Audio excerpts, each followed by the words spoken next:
President Trump moments ago confirming that the supreme leader of Iran is dead.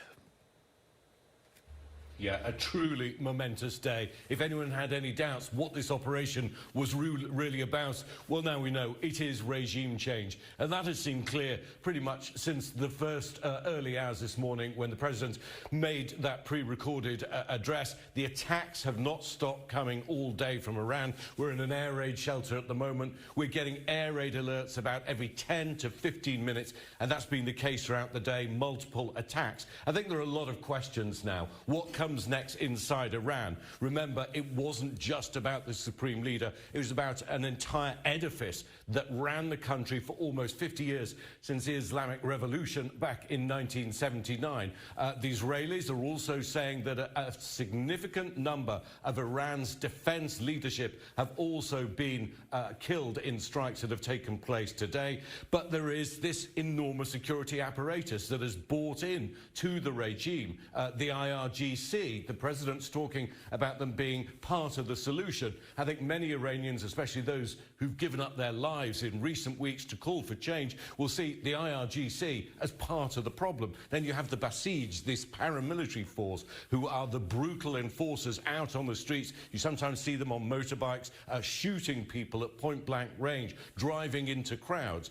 There is a lot there. There are a lot of people who had a vested interest in the current system, and it won't just be a case of decapitating the leadership and hoping that everything changes. All power, all violent power, in other words, all arms belong in the hands of the regime. The opposition doesn't have any power. But make no mistake, I think for so many Iranians, this is going to be a truly emotional day. This is a day that they've been waiting for so many years, a sign that finally, perhaps, the regime is coming to an end. And wherever this ends up, however many days it takes, the shape of the Middle East will have changed forever. David. Our chief foreign correspondent, Ian Pannell, coming to us live. That's from an air raid shelter. He's reporting from Israel tonight. Ian, thank you. One more note on this from Rachel Scott, because Rachel spoke with President Trump late today. Rachel, he told you that he was with the generals when you were on the phone with him. You asked if the supreme leader was dead. He said, "We believe he is."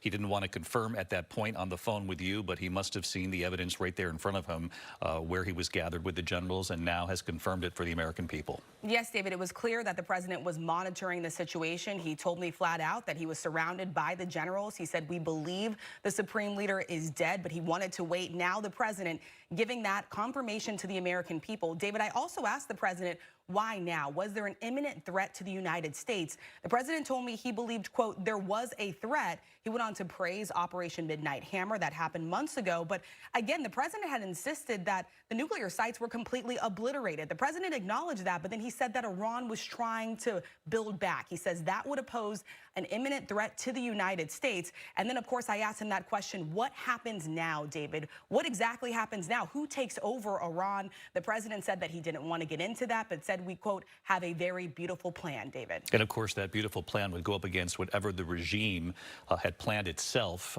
in case this actually happened. Obviously, they knew that the supreme leader could be targeted at some point. That, in fact, played out today with this U.S. and Israeli attack, and whether or not the regime has plans for who they believe should take over next and how this works over these next couple of days and weeks ahead. You asked the president about a timeline. He wasn't comfortable offering a timeline here either. No timeline on just how long the United States could possibly be involved in this. The president said earlier, speaking to other reporters, that he believes that he has multiple off-ramps here. But David, what is clear, there is a lot of questions ahead, including the involvement of U.S. troops potentially on the ground, David. But again, the big news, Ayatollah Ali Khamenei, the supreme leader of Iran, is dead in a U.S.-Israeli strike. Our thanks to Rachel Scott, Ian Pannell, the entire team with us here today, Mary Bruce at the White House, our whole team standing by for a special edition of World News Tonight, right after the hockey game tonight. And of course, stepped up security across the United States. We'll get into that reporting tonight as well, and whether or not they believe there is any threat here in the homeland. I'm David Muir here at ABC News in New York. We'll return you now to the game. Our thanks to the team at ESPN, and I'll see you for